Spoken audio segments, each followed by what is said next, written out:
So if you are creating content and you aren't pushing people to wherever it is that you want them to go, then your content is just going to flop. It's just going to sit there. No one's going to see it. No one's going to actually take the steps that you want them to take to do the next thing that you want them to do. Welcome to the Side Hustler Podcast, the podcast for women building their dreams while balancing work, family, and all the things. I'm your host, Carly LeBlanc, a wife, mom, marketer, and your side hustling friend here to teach you how to grow a brand that works for you and not the other way around. Whether you're a side hustling pro or just starting out, this is your safe place for real talk, actionable strategies, and the encouragement you need to keep going. We're here to help you make progress and not perfection. So grab your favorite drink, settle in, and let's build your dream one step at a time. Hello, and welcome back to the Side Hustler Podcast. I am your host, Carly LeBlanc, and I am so excited to be here today.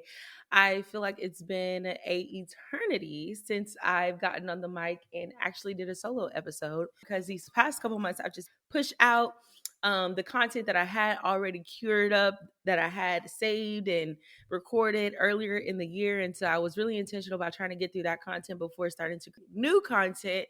But also, I feel like it's time for me to get back on the mic and actually teach and do what I like to do, talk about content, talk about social media marketing, talk about all of the things. And so I am so excited to be back.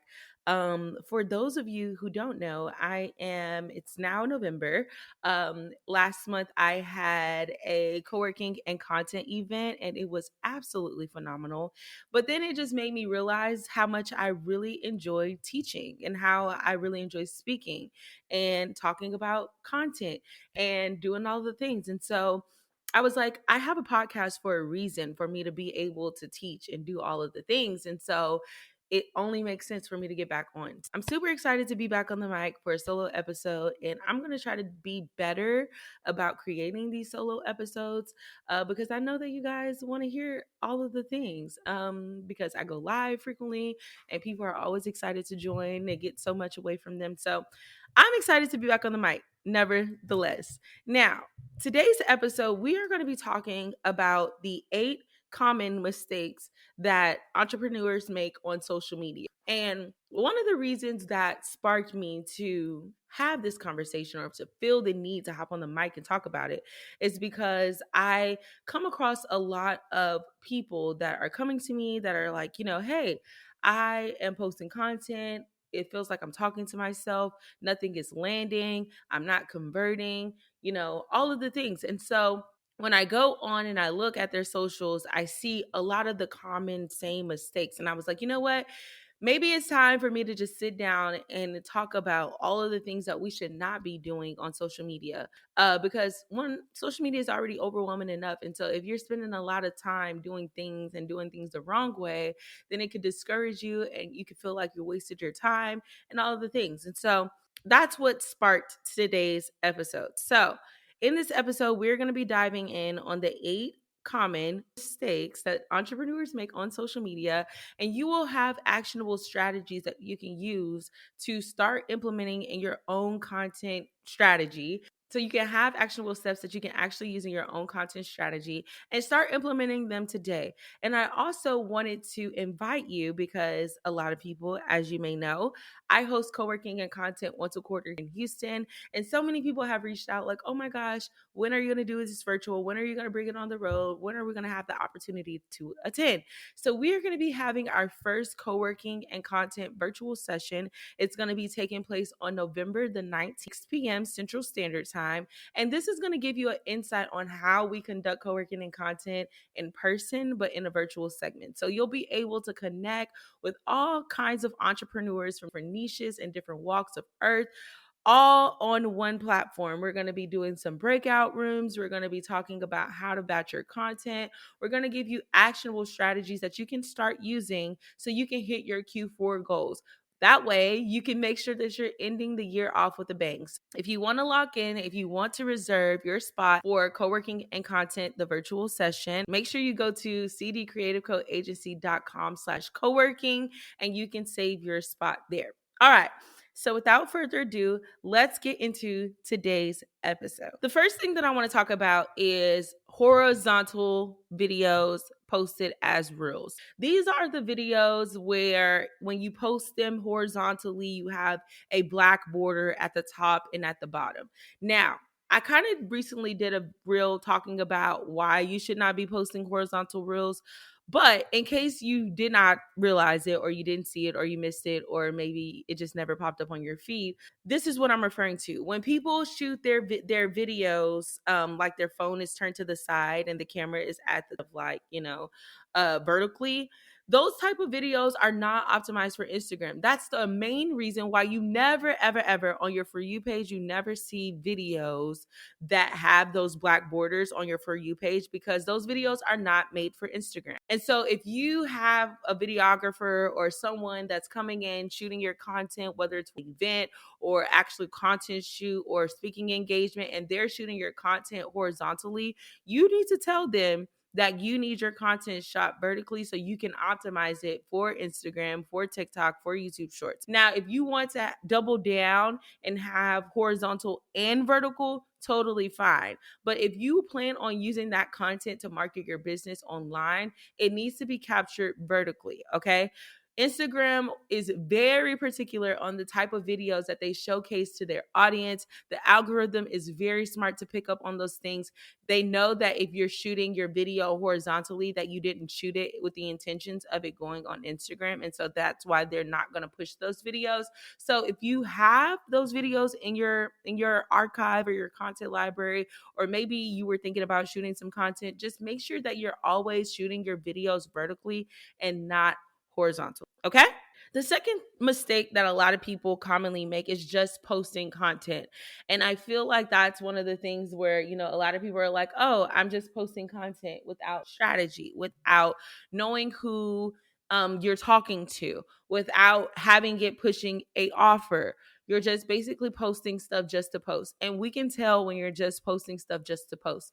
Every post that you post on your timeline has to have an intention, meaning it should direct your client or your customer to the next thing that you want them to do, whether that's to purchase your offer, to purchase your products, to book a call, or whatever it is that you do or that you sell in your business. So if you are creating content and you aren't pushing people to wherever it is that you want them to go, then your content is just going to flop. It's just going to sit there. No one's going to see it.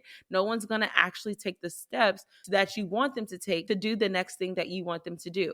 And so if it comes down to you creating content, you want to make sure that you have an actual content strategy that you can implement when it comes to the content that you're putting on socials. So what do I mean by a content strategy? Because I know that that is one word a lot of people throw around loosely and we don't exactly know what that means. And so when I'm saying content strategy, I'm talking about you having a goal in mind, you having a offer in mind. So say for instance, I am a content strategist here in Houston. My bread and butter offer is my VIP content days. Say for instance, in the month of November, I have a goal of getting content days booked, right?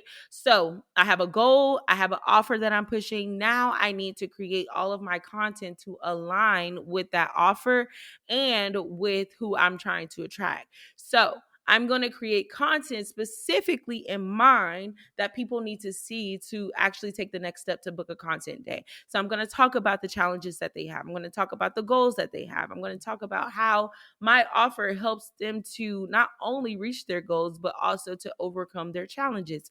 And I'm going to end every piece of content with the call to action, inviting them to book a content day, inviting them to book a discovery call. That's what I mean by having a content strategy. We're not just posting pretty photos or pretty videos that have no text on it, no content, no context that doesn't tell them what we want them to do. We are not doing that. And that's one reason why a lot of people struggle with converting, because we don't know what it is that you do. We struggle with figuring out what you offer. And so when it comes to you posting online, you want to make sure that all of the content that you're posting aligns with the goals that you have in your business to push whatever offer it is that you're selling at that time. Okay, the third common mistake that I see a lot of people make is inconsistent posting. And obviously, that is one of the other loose terms that everyone's throwing around. I know I have to be consistent. I don't know what that looks like. And so when it comes to inconsistent posts, when I say inconsistent, I mean not having a schedule, not having a cadence. It's like when you go to the gym or when you go, do whatever you do on a weekly basis, you go to church on a weekly basis, you have these routines. Social media honors routines, okay? And so when it comes to showing up consistently, I'm talking about creating a schedule that every however many days, however many times a week, however what time of the week, we know that your content is going to hit the feed. And so I tell my clients all the time, when I started with a Monday, Wednesday, Friday cadence. I did Monday, Wednesday, Friday, every Monday, Wednesday, Friday at, I want to say when I first started, it was at 10 a.m.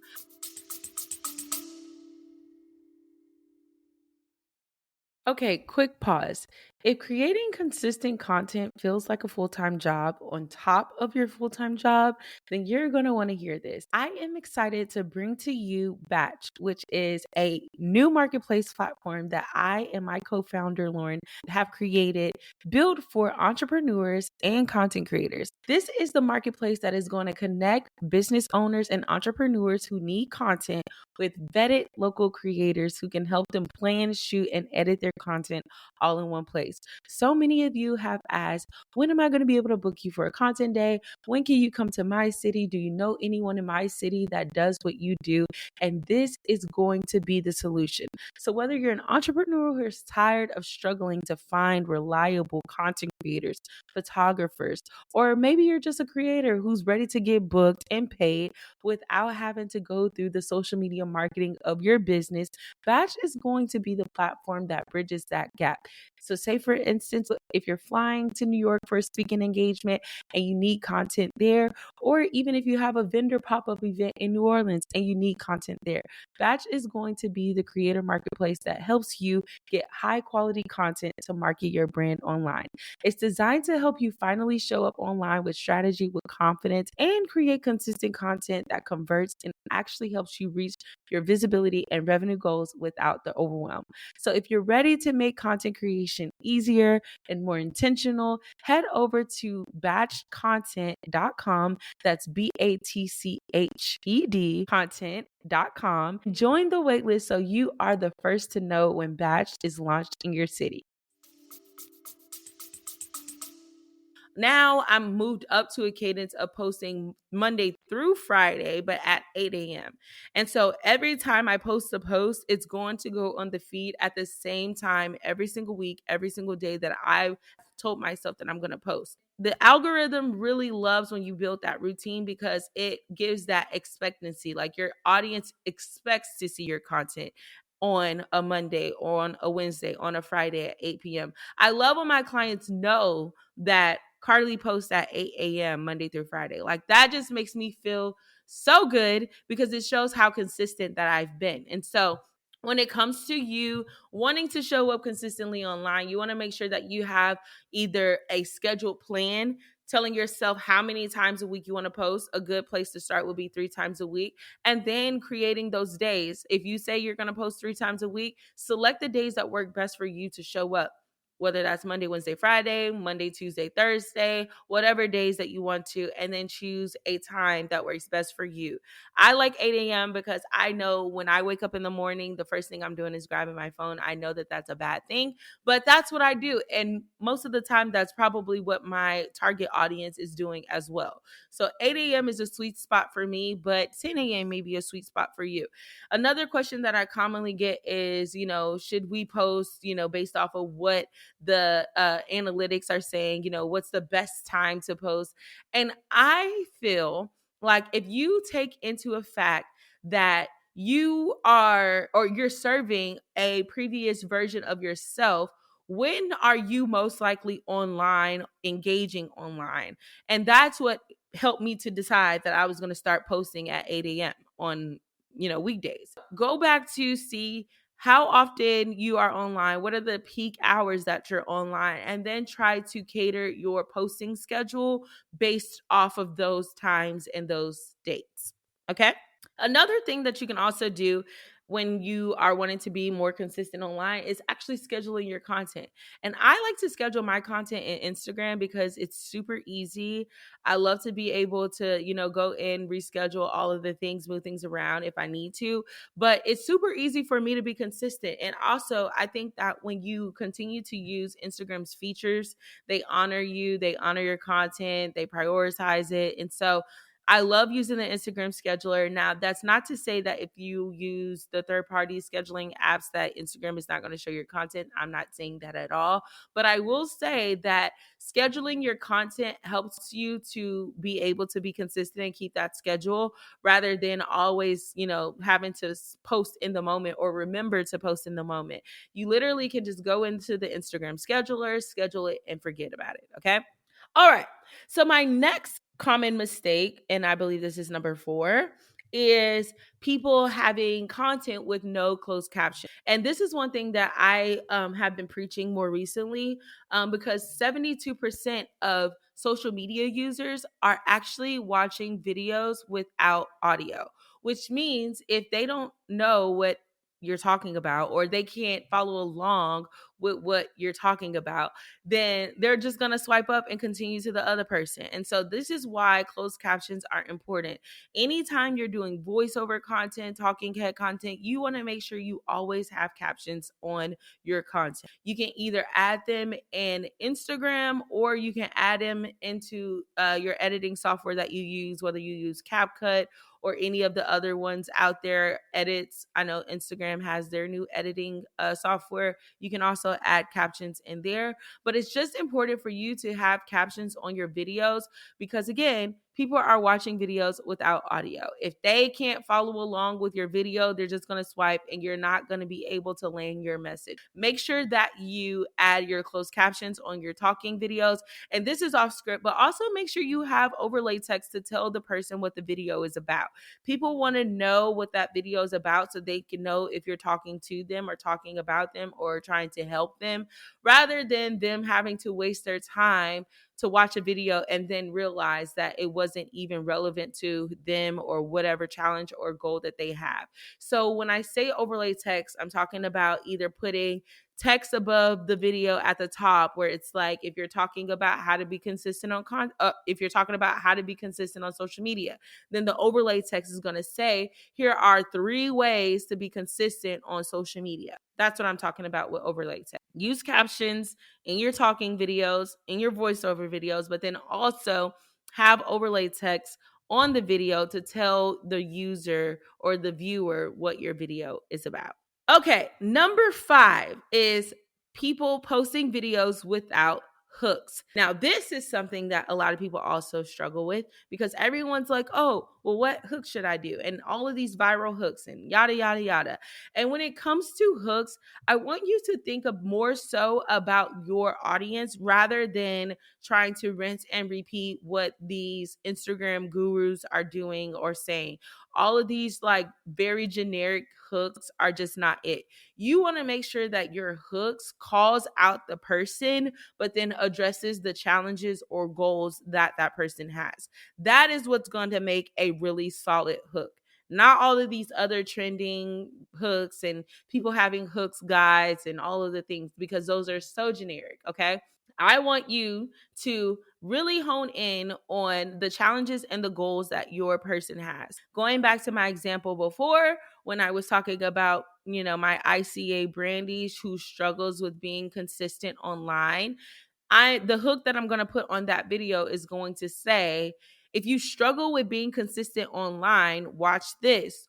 Or here are 3 ways that you can become more consistent online. Or if you want to become more consistent online, you should do this.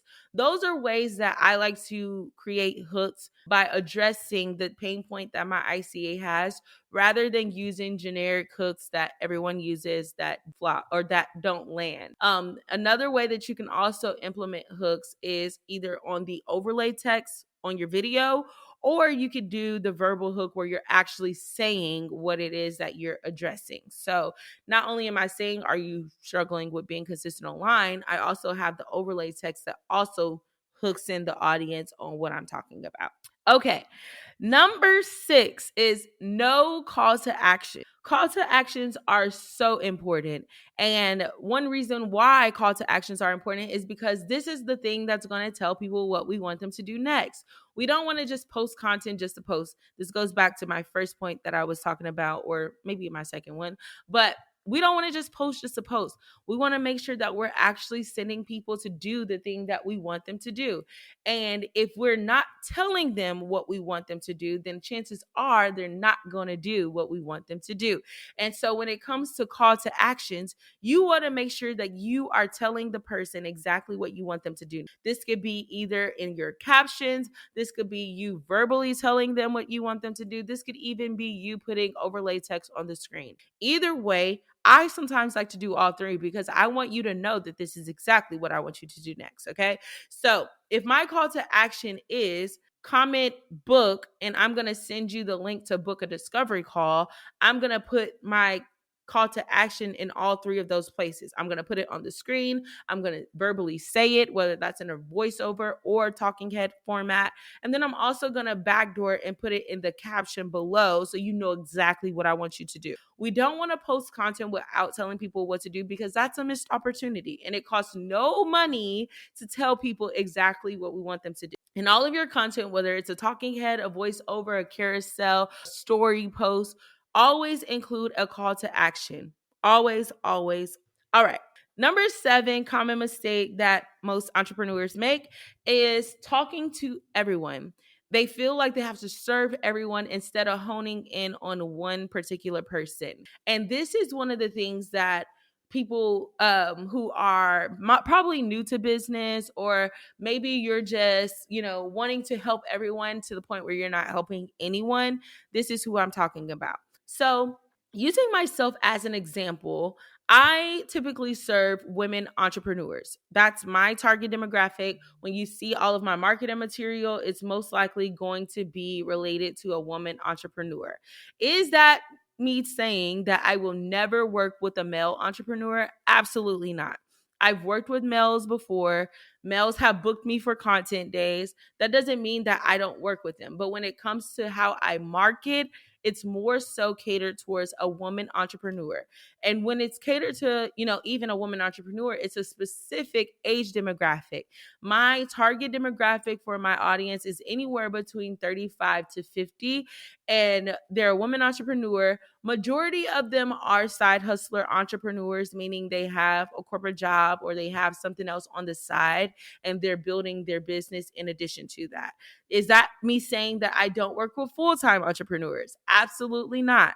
But we have to make sure that we keep our target demographic or our target audience in mind when we're creating offers, when we're creating content, because if she feels like we're not talking to her, then she's not going to take the action that we want her to take. And so when it comes to using these demographics, psychographics in our marketing message, we want to make sure that we're honing in so closely on who she is. So, to give you an example, my ICA, ideal character avatar or ideal customer avatar, her name is Brandy, and she is a mom, but she's also a side hustling entrepreneur, just like me.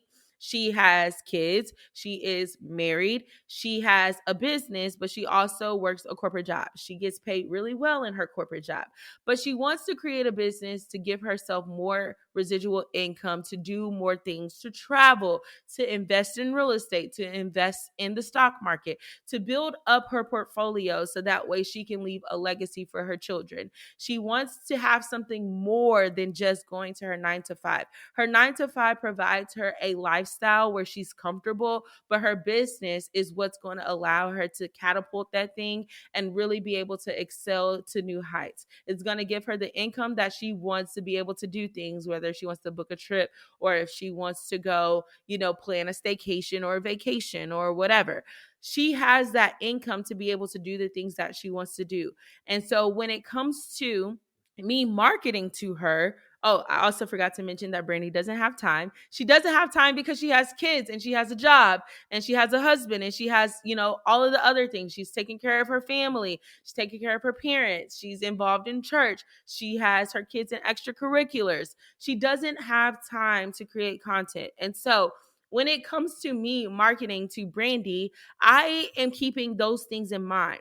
I'm not going to create an offer that takes so much time because Brandy doesn't have time. Brandy's like, girl, I don't have time to do it. If I had time to do it, I would have did it. And so that's why I created my VIP content days, because I'm like, Brandy, if you give me 3 hours of your month, I can give you a month worth of content in exchange. Brandy's like, girl, I don't have time, but I can give you 3 hours if you take this completely off of my plate.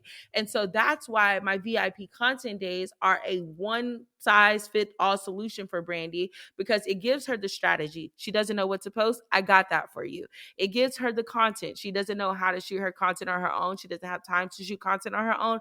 I got you. She doesn't have time to edit her content on her own. I got you. So it gives her all of the things that she wants to accomplish with marketing her business online, all built in one offer.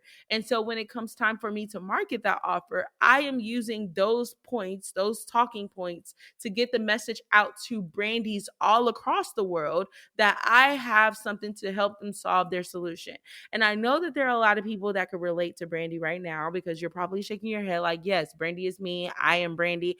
I know that. That's exactly why you're here, right? Exactly. Going back to what I was saying, when you are talking to everyone, you're talking to no one. It's like if you're marketing to a male entrepreneur and then you're marketing to a Gen Zer, those are two different marketing messages, two different marketing strategies, okay? Two different marketing channels, okay? So you have to hone in on who is your dream client? What does that person look like? What does she do? What does a day in the life look like her? What are her psychographics? What does she spend her time on? What does she spend her money on? How is she feeling? What is the emotion that is around, or that she feels when it's related to whatever you do? I had a client that I was talking to on live yesterday, and she was a nanny. She offered a luxury nanny service. And so I was telling her, like, do you know who you're marketing to? And she's like, parents. And I'm like, no, you're marketing to the mom that is overwhelmed because she needs to find childcare. She works from home. She is either an entrepreneur and she needs childcare, but she has anxiety about putting her child in childcare because she doesn't, want her kid to get sick, and she doesn't want to hear all of the horror stories about daycare.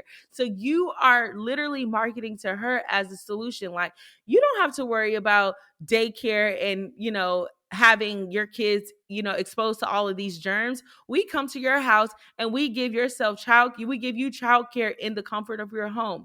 That is what I mean by talking to one particular person versus talking to everyone.